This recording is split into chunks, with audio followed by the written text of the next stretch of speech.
Hello and welcome to There's No Business Like, a podcast where friends and industry colleagues explore topics and interview leaders in our industry of professional theatrical touring. Hey everybody, welcome back to There's No Business Like. I'm Brian Zellmer from Kutztown University in Kutztown, Pennsylvania, and I'm joined with my friends, Danielle. Hi, I'm Danielle Van Hook from the Alden in beautiful McLean, Virginia. Katie. Hey everyone, Katie Miller with the Midland Center for the Arts in Midland, Michigan. Kevin Maynard from Quad City Arts, splitting the border of Iowa and Illinois. And kicking it from Marion, Illinois, Josh Benson. Josh Benson at the Marion Cultural and Civic Center. I'm just curious, guys, have you ever had trouble explaining to non-arts professionals what you do? For instance, my kids have come to work. They'll ask me, they're like, Dad, I've gone to work with you. I know you do something with shows and stuff. I've spent the whole day with you.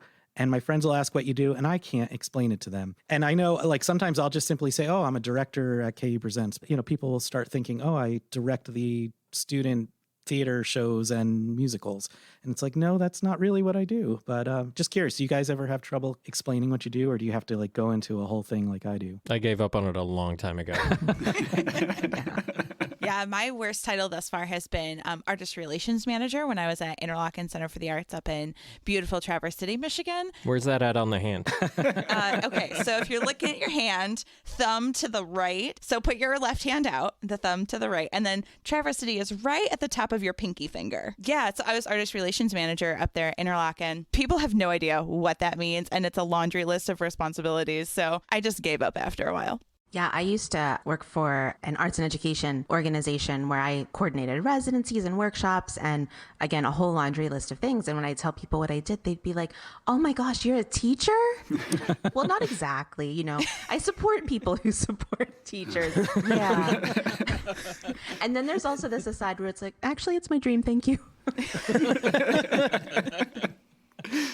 It used to be a lot easier when I was running a theater, but now with Quad City Arts, because we do things with gallery spaces and public art, that's where I get into the spiel. So what do you do exactly? And it's sort of managing all those things. I mean, I'll be honest, I don't know what you do.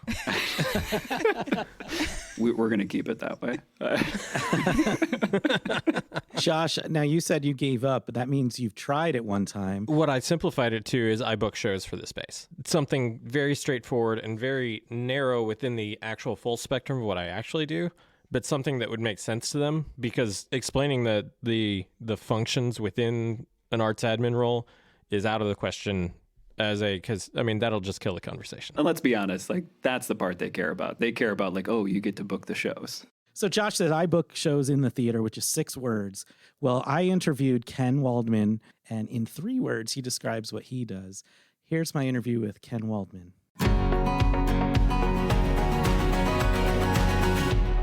My name's Ken Waldman. I have a business called Nomadic Productions. I'm an Alaska resident. I'm a fiddle player, and I've written a bunch of poetry. And I have 20 books. I have 12 CDs. And I've been doing this a whole lot longer than I ever thought I would. So I do a lot of different things. So it's Nomadic Productions. Great to have you with us today, Ken. And it's really great to have you on this program from the artist's perspective. You are an artist, but not in just one way that people might think. You're not just a musician, but you're also a writer, a poet. You play several instruments.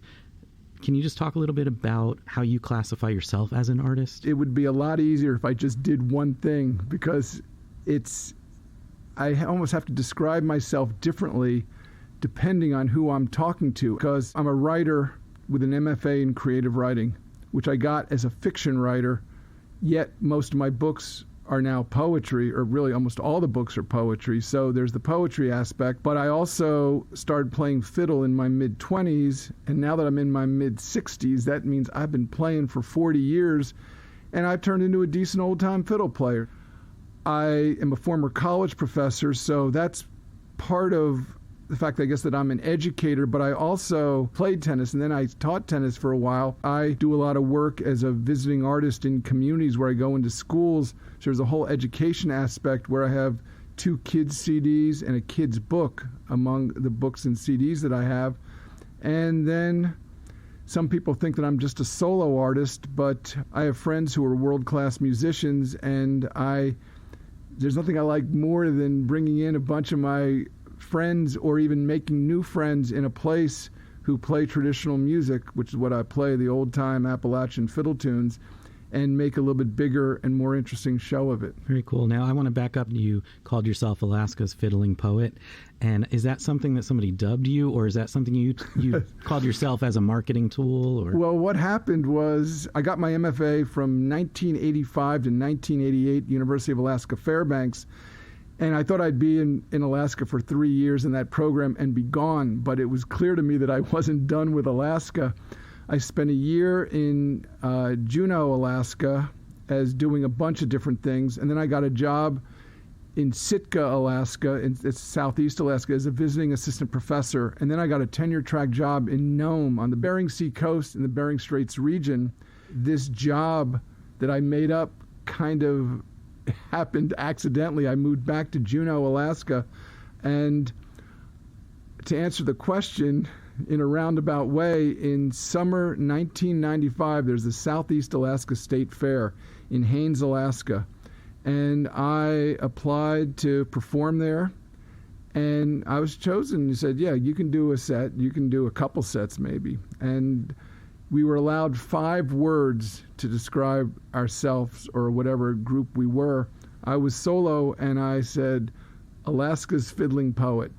And if I thought about it more with the 2 extra words, I could have said Alaska's fiddling poet, self-proclaimed, but it was just Alaska's fiddling poet, and it stuck enough that I can still be the Alaskan fiddling poet, and it can still help me get gigs sometimes. That's fantastic, and it's a great marketing tool because it says right up front, 3 things that, and it's funny too, Bryan, because it is open doors, and I've gotten gigs I would not have gotten otherwise. Now nomadic production, so I've kind of gone beyond it, or maybe above and beyond. If it helps, I can be your Alaskan fiddling poet, but I don't have to be. Nomad Productions makes me think of something. I've known you for a while. I know you grew up outside of Philadelphia, not far from where we're talking today in Kutztown, Pennsylvania. But you're based now for many years in Alaska. However, I know you as a nomad, just like your company. I'm pretty nomadic. You're always somewhere different. Anytime I see you on Zoom or we talk, I always ask where you've been because you're always moving somewhere in the world. What happened in 1995, I was back in Juneau. We have a state capital, Juneau, that's in part of the state southeast Alaska. You can only get there by boat or plane. But it is the capital city. It's 30,000 people. But if you want to go somewhere, you got to get on a boat or a plane. And I had moved back there. I had lived there for a year after I went through grad school because there's a population, there's a critical mass of people. It was tough. I didn't really work much there, but everything was I had to get on a boat or get on a plane. In 1996, I was on tour in rural Alaska, and I had a plane crash. I was in a plane crash, small plane, and that slowed me down immensely. I have a friend who... guy named Dan Henry, who you can look him up. He's a writer. He's a wonderful and very knowledgeable guy. And he said, Ken's plane crash, good career move. Because what it meant was I always would have a story to tell. And then because of the details of that plane crash, there was reason for a lawsuit. And then what ended up happening, though, is after I got that money, which wasn't a lot, but it was enough that for a year I just kind of kept going and said, okay, this is not really working. I'm in the capital city, but everything, I have to get on a plane or get on a boat to really work. The big city in Alaska is Anchorage, which I swore I would never live. But then in 1998, I moved from Juneau to the big city of Anchorage. And that meant that there's a road system there. Anchorage is 350,000 people. It's a good-sized place. I had enough work, but then to get to the roundabout answer is that in 2000, my first book came out with a small press publisher that, it had national distribution. It was a good, well-regarded small press.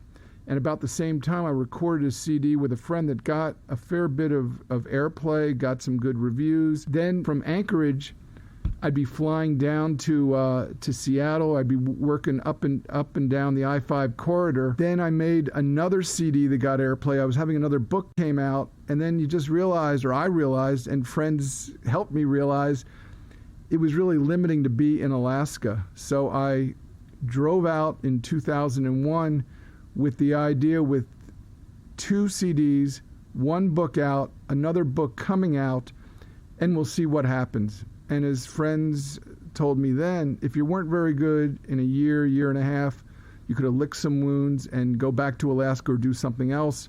And that was 21 years ago. So you left without knowing any gigs? You just headed to the... I had a couple small gigs. There's a festival that actually I'm going to be showing up at in West Virginia. It's the Festival of Appalachian String Band Music, also known as Clifftop.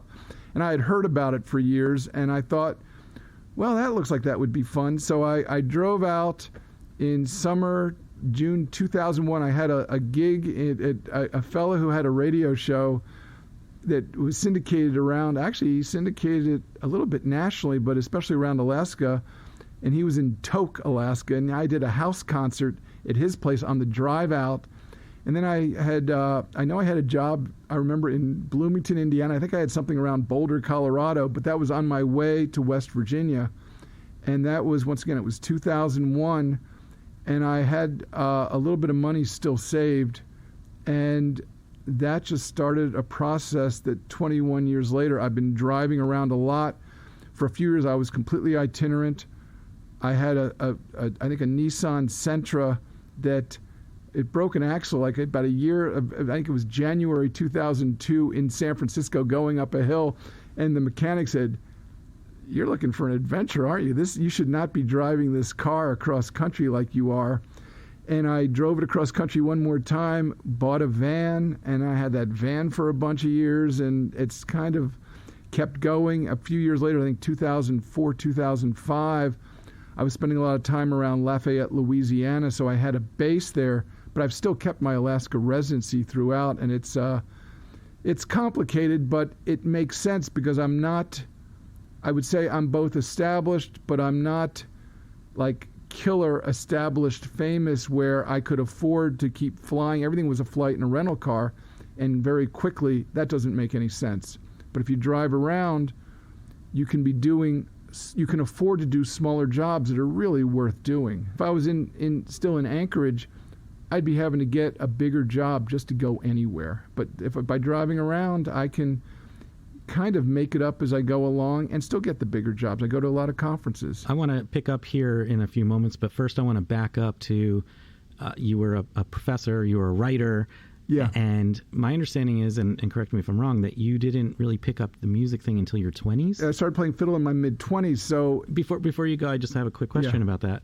So before that period that you picked up a fiddle, was there any exposure to music or anything that you always thought, oh, I want to do that someday? No, or did it just happen? And what's funny is I have friends who will play with me and they go, "You're living my dream. I wish I could be a touring artist. You're making your living as a musician." I go, "Well, I play music, but if I didn't have the writing, the poetry, and the background, I couldn't be doing that. But I couldn't be doing it without the music either." So I have both. I think when I was about 7 or 8, or maybe it was sometime way back then, I had piano lessons, which I did not care for in the least. This was not, and then people would, in their teens play guitar.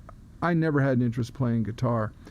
But I did have friends that got me listening to music more, and there was a time where teaching tennis in the summers, there'd be these bluegrass festivals, and then one friend was into the Grateful Dead really deeply that got me in, and that you look at their background with a lot of roots music. And I went to college in North Carolina, which wasn't for the music at all, and I happened to have, through chance, a housemate who was a banjo player. The other housemate played some guitar and was a percussive dancer. There was the string band music, and there was also a nice scene around Chapel Hill, Durham. This was in the late 70s, early 80s. They had parties at the end of those guys were good then, and they're good 40 years later. We were all in our early, mid-20s, and then one guy who wasn't so good left a fiddle, and $100 for the fiddle, bow, and case, and I don't think I would have gone across the street for that fiddle, but I had $100 and I bought that, and I was stubborn, and I was not naturally talented, but I kept at it, and I can play fiddle. Did you have an idea of what it meant to be a touring artist at that time? No. Or did you learn as you went? I learned as I went, but there was a fella, I applied. I've had some odd things in my life. This was never my plan. I mean, that's the thing, is I have musician friends who are both geniuses and then just some really solid, good musicians. There was a fella at the time who was with the Alaska State Council of the Arts, somebody who you would know, a guy named Tim Wilson. And Tim Wilson, this was back in the mid-late 80s, before he was with Western Arts Alliance, who he's been longtime executive director. Well, they gave me like $300 or $500 of a grant to say, we're giving you some money, but you're going to go to Eugene, Oregon to this thing called Arts Northwest. And that would have been like 1997 or 1998. I had no idea where I was going or what I was doing, but they gave me a little bit of money to go there. And not that it took, because I really didn't know what I was doing, but I saw that one thing I've realized with doing this is, in addition to being a, quote, artist, musician, a writer, what I am is a perpetual job hunter. And I have never been very good in my social life, relationship life with dating. And yet I have come into a profession where I have to be out there, putting myself out there for, quote, dates, for trying to find things. And I do it in my idiosyncratic way. I do have a niche. I do something different, especially with the outreach and the teaching. And I can put together shows that are really phenomenal. But there's also a lot of talent out there, and it helps to be agented. And I've been, for the most part, a self-represented artist. I was going to ask you about that, because as a self-representative artist, you have to do everything yourself, all the business part of it. Yeah. Including the selling, like you were just talking about. Have you ever considered trying to woo an agent, or have you always I've in fact, years ago, before I knew what I was doing, I mean, it's just so funny. I didn't know what I was doing, and I was at Arts Northwest, and then I went to the conference in Eugene, and maybe it was like a year or two after that, I applied for a showcase and was chosen to showcase. It was in, I think, Coeur d'Alene, Idaho that year. And there was a woman who from Toronto who saw my showcase, and she was completely charmed. And she just said, I'd like to rep you. I don't even think I even did email yet. I mean, I didn't have a website, but she wanted to rep me. She repped like 5 or 6 people. She had a very, very, she had interesting taste. She worked with Oscar Peterson, who was Canadian. She had this Vietnamese water puppet theater that was like 20 years ago was like a $20,000 act. And then she had me, who she never got me any work, but she got me, she had me on her roster, and we're still in touch. And her line was, you're going to be hard to sell. Presenters won't get it, but people are always going to like what you do. And that's what she said. And we're still in touch with stuff. And then a year and a half ago, a fella who is a presenter, but there's people in this business who do a few different things. So they present, but they also agent, or they dip their hands in, they manage. And he has a small agency, and he said, I really admire what you do. Would you consider letting me, be your agent, non-exclusive? And I said, fine. If you can get me some work, go for it. That's where I'm at with it. As I have not only this agent, but I have a few other people who will be willing to talk in my behalf for like a 10%, just to. The work's already been done for the most part, but I'm just not going to close it. So for the young artists listening out there that are considering or wanting or pursuing to be professional artists like you, what does that conversation entail with? Obviously, you have to talk about what your fees are and things like that, right? It varies. It endlessly varies. I've heard, that's a good question, Brian, is that I have learned that every time I try to be more aggressive with a shortcut, it takes twice as long. That just is me. It doesn't work for me. Some people, and you've met some who are think of as like used car salesmen. They're very good at it in a way, it's not the way that I would respond, but for some presenters, that's what you need to do, is they just be endless. And in fact, though, I remember there's a gig, I have this book that I'm going to take out, but I don't even know if you've seen this book. You've seen this book, Are You Famous? So it came out in about 2008, but it was everything I knew about being a touring artist then. And I think I told in that there was a gig I wanted to do in Minnesota, a place called the Cedar Cultural Center, which is a really nice venue.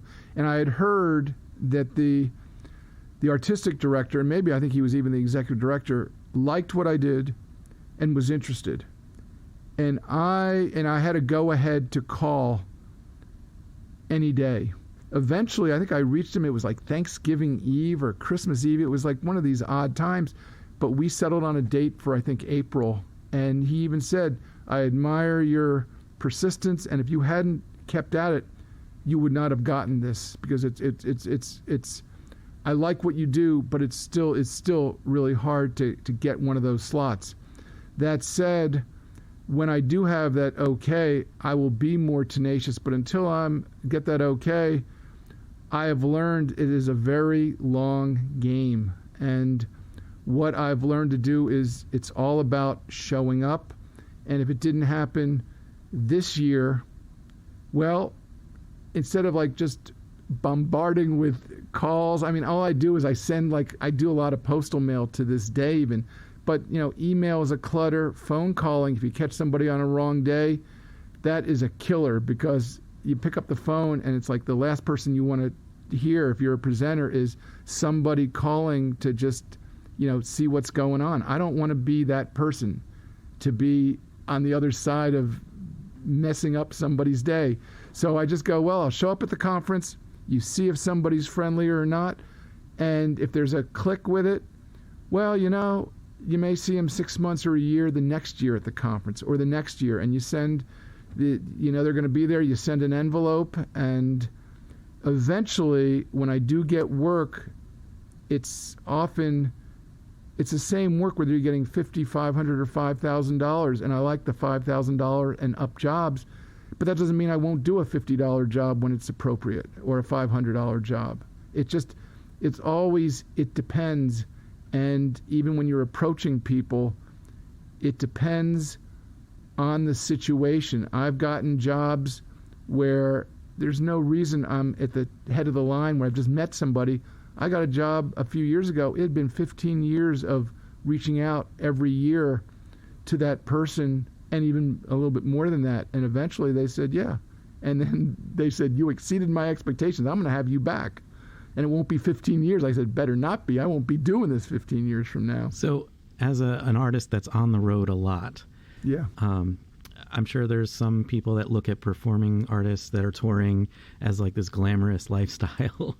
But the real aspect of it is there's a lot of downside to it too. A lot of loneliness, a lot of sacrifice. Can you just speak to some, not to bring the whole mood down, but just some of the tough challenges that people maybe don't think about or really see when they're pursuing this kind of work? There is that balance between the artistic life and, in a sense, your other life. But for me, I find it works for me because it's become part of my social life, is people in the arts, and I love what I do.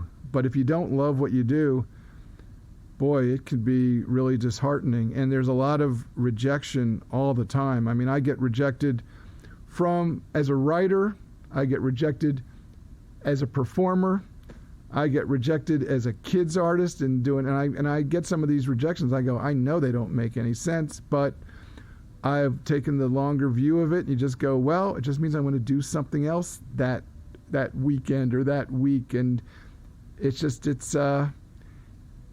okay though, because at least for me, I found something that I completely engages me and I have to be my best self to make this work. Whereas if I had done something else, I think I would have been in therapy most of my life. So I just want to, we're coming up to towards the end of our time, but I just want to make sure I ask you about conferences, because that's where I've met you. Yeah. First was at a conference, and I know you mentioned Northwest before, and Tim, who ended up leading WA.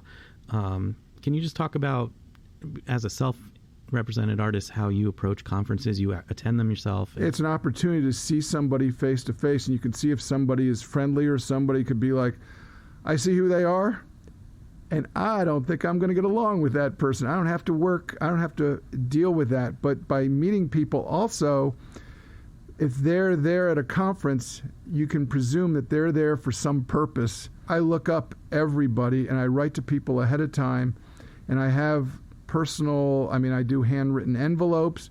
I put things in the envelopes that are different than what other people put in. I will write a poem for that season, and even if people don't quite get it, I feel like I'm educating the presenters or the people in the business about poetry and about who I am.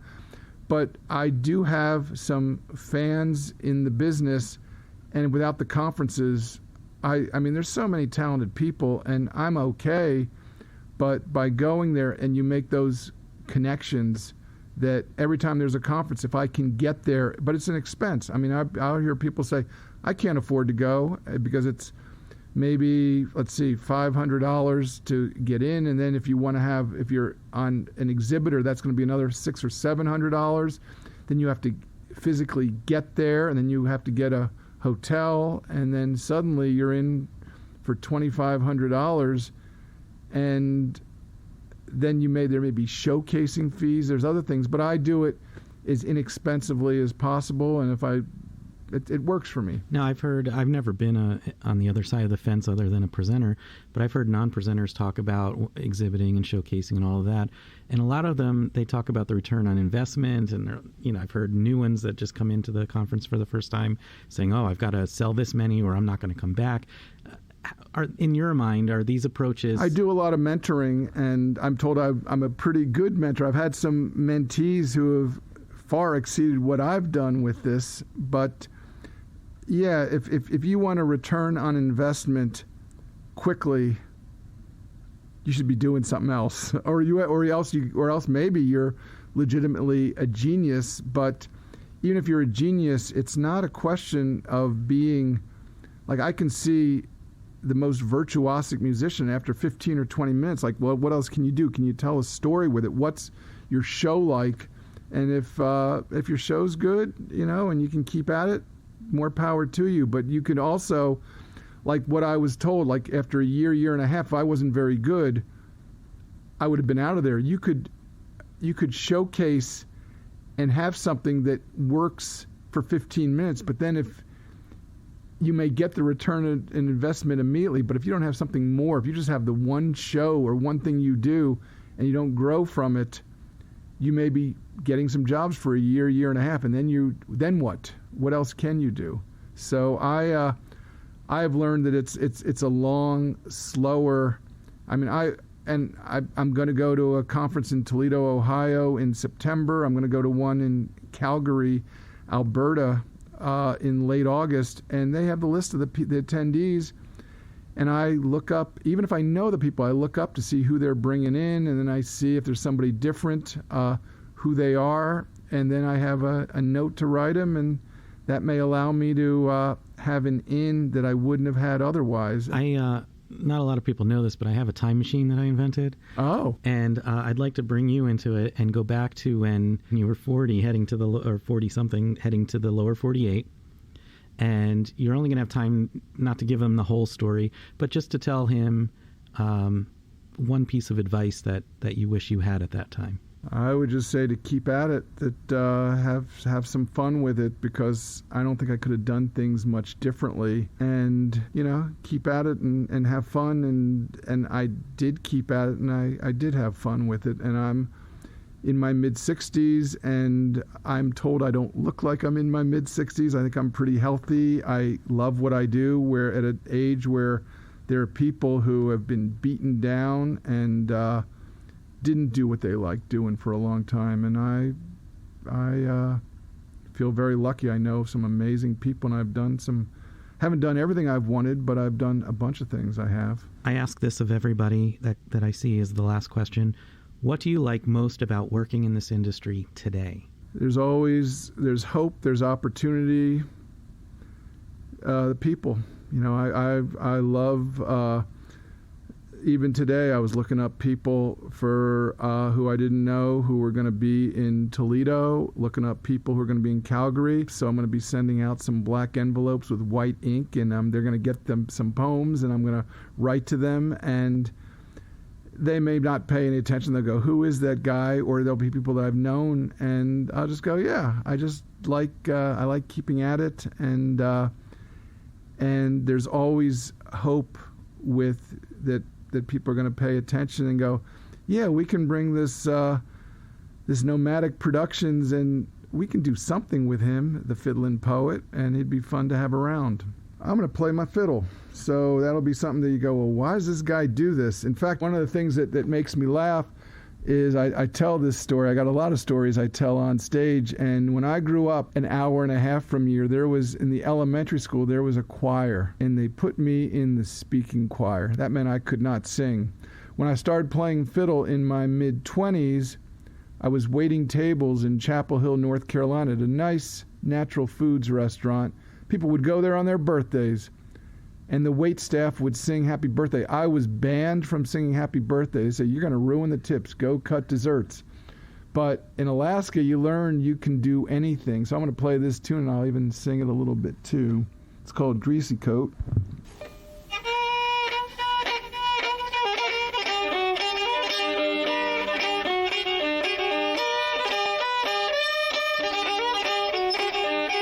I don't drink, I don't smoke, I don't wear no greasy coat.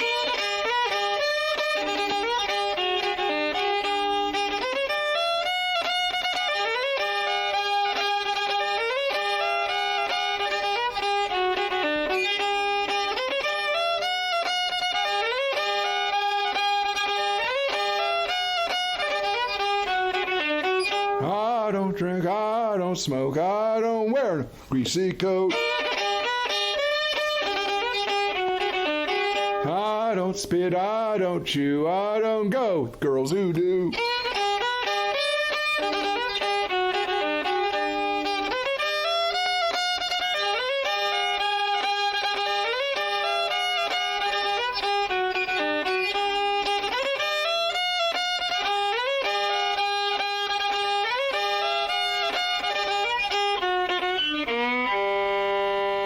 Thank you, Ken. It's been a pleasure talking with you, and it's great to see you in person. Thanks, Bryan. It's been a pleasure being here. Thanks. So welcome back, everybody. I just have to explain something, what you just heard, because Ken came in. He was on the road traveling like he does, as you heard in the interview, and he happened to be swinging by Kutztown and agreed to do this sit down with me, which was fantastic. And he asked if he needed to play for this. I said, no, this is just a talking one. And right at the end of the interview, just as you heard, he said, you know what? I've got to play my violin. I've got to play my fiddle. And he took it out. He didn't rosin the bow. He didn't even check to see if it was in tune, and just played it. And afterwards, like, I didn't even adjust the mics or anything.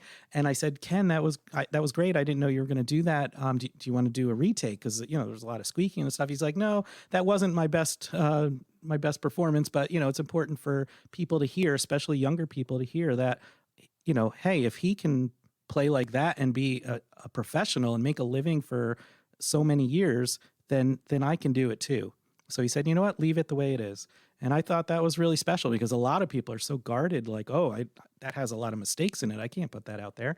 And so I just, I wanted to mention that, because I really appreciated Ken being willing to put that out there and be so vulnerable. Wow. Yeah, that's amazing. Bryan, I love that you share that, because I was really listening back to it, was so surprised at that moment. And it was such a lovely moment at the end of your discussion. And I really appreciate that Ken is so genuine and so giving with his music, with his poetry, and with his life story. It was a really fascinating conversation. Well, and speaking about him being so giving, the fact that he handwrites notes and handwrites envelopes and gives you this amazing little package. Like, I always get a call from the office saying, hey, you've got something from Alaska. And I always know it's from Ken. And I'm always excited to see what he sent this time. Well, and Josh, I actually didn't know Ken before I met him at the OAPN conference, which happened in September. But before that, we went to that conference, you get all this mail, and then there was this envelope with the handwritten, my name and address on it, open it up, and the poem inside, pull it out. What is this? Pulled it out, read it at my desk, and it made me tear up a little bit. I have to say, the sentiment behind the poem was beautiful. It really made my day to receive something so personal and thoughtful and beautiful in an envelope in the mail. I just thought it was a really incredible way for Ken to introduce himself to me. And then when we actually met at conference, it made that meeting even sweeter. Well, and that also just goes to show that if you have a low cost, but like just genuine way of sharing yourself, obviously a handwritten poem isn't the right thing for every artist and every group. But, what else is there if a brochure isn't what is going to get the attention of a presenter, let alone the tears of a presenter? I know we've talked about this many times, and I shared the story about my first APAP experience with my mentor, Martha Woods, telling me to go out and introduce myself to 10 people. And Ken was one of the 10 people I just walked up to at the reception at APAP and said, "Hi, I'm Bryan Zellmer." And I've never worked with Ken all these years because what he did never aligned with what I present at the venues I've been at. But just like we've been talking about with so many people, we've still developed a relationship over these years. And I look forward, he'll send me those poems too. And honestly, it stands out. It does stand out from all the clutter and all the emails and all the flashy marketing pieces and everything else. And just, I'll take a moment and I enjoy reading those poems and I think about Ken for those moments and then I move on. And I always wonder where in the world he is at that moment because he's always on the go. But, it's just, I think it's a great way to stand out and it helps keep that relationship going even though we're not working together. And what he talked about with like building relationships and whether he thinks you're going to be fun to work with or not, and whether he's going to pursue that if you're a nice person. And then he had that relationship with that person for 15 years before they ever actually worked together. And Ken and I haven't known each other for 15 yet, but I think it's been 12. He and I have yet to work together. It's always right there in the back of my mind, but we've yet to work together. But I think he stopped in the theater amongst his travels at least 3 times. And some of the time he won't call me. He'll just pop in to the office and see if I'm available. And if I'm not, he leaves something for me and goes on. And I come back and I'm like, "You mean he left this in person?" They're like, "Yeah, he just popped in." And I'm like, "Call me." Like an artist has literally come to the theater in the middle of nowhere because we're in the rural Southern Illinois in the Midwest. And he's made a point of actually showing up at our door. And it's so appreciated that he takes that care in the relationships that he's building. It's not just, "Hey, we'll talk whenever at the conference." Like he really takes the care to reach out. It's a very personalized experience that he tries to give with each person, which is so refreshing because, who has time to do that? Yeah, and I think what I love about that is that he has created a lot of really personal relationships with people, but also that time that goes into that. And at this, on the flip side, that he's still incredibly prolific with how much he is creating. Writing a book and writing multiple poems and sonnets and just the amount of time that he spends creating is impressive. And it's so genuine to him. Great marketing is it shows you kind of what the product is, right? Just generally all marketing. And I feel like, I haven't worked with Ken yet, but I feel like I understand what the show or the experience would be because that marketing feels so genuine to him. And this conversation really backed that up for me. I want to circle back to the way he prepares for conferences in sending out the handwritten notes, but then he talked about how he researches and looks at everybody's roster that he is sending something out to. Like he doesn't even have a meeting scheduled with them, and he's researching every person that's coming in case he gets a chance to talk to them. And I think that everyone going to the conference has a responsibility to prepare for the conference. If you have meetings set, as a presenter, I go through the roster of every person that I'm meeting with before I get there, so that I know the product that they're talking about, so that our conversations are easier and our conversations can develop into something that is more relational rather than just reviewing a roster. That gives you a much more focused conversation and makes your conference experience a lot more beneficial and a lot more efficient,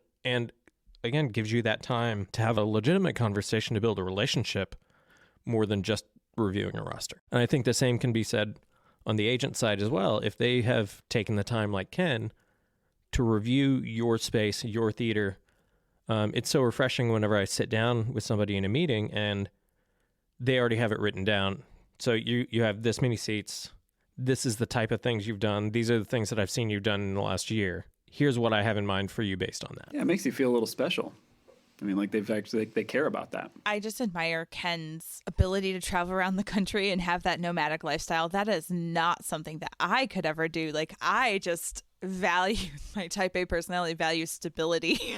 And it works for Ken though, but I think that just goes to show that like it takes all types to make this industry work. That is one style of being an artist. And it fits him and it feeds him creatively. And I think and feeds who he is as a person.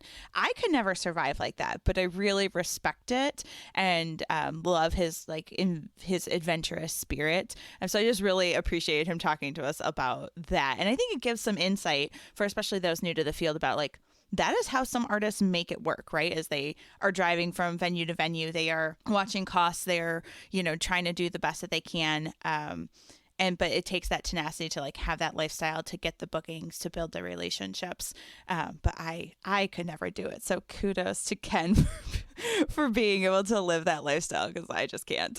So I will tell you, I have gone the last few years that I went to APAP to what he calls Ken's class party. And one of the things that I love about Ken is he manages to find like these really talented typically musicians, but not always. Some of them are dancers but typically musicians that I had never heard of and never seen, and just puts them on stage with him and uses his platform to sort of like elevate their careers as well. And it's really impressive, the relationships that he's built in that industry and like helps elevate them. And just because of him, I have met some really incredible artists and some other agents as well. I love our segment of Brian's Time Machine, even though he's stingy with it and only he gets to use it. The rest of us have to like metaphorically go back in time. But I like Ken's advice to himself is he wouldn't really change any of it. He would just say and tell himself to enjoy it more and to enjoy it and to just keep at it. And I think that's such great advice for anybody as we're pushing through in an arts career. Keep persistent, but enjoy what you're doing at the time that you're doing it.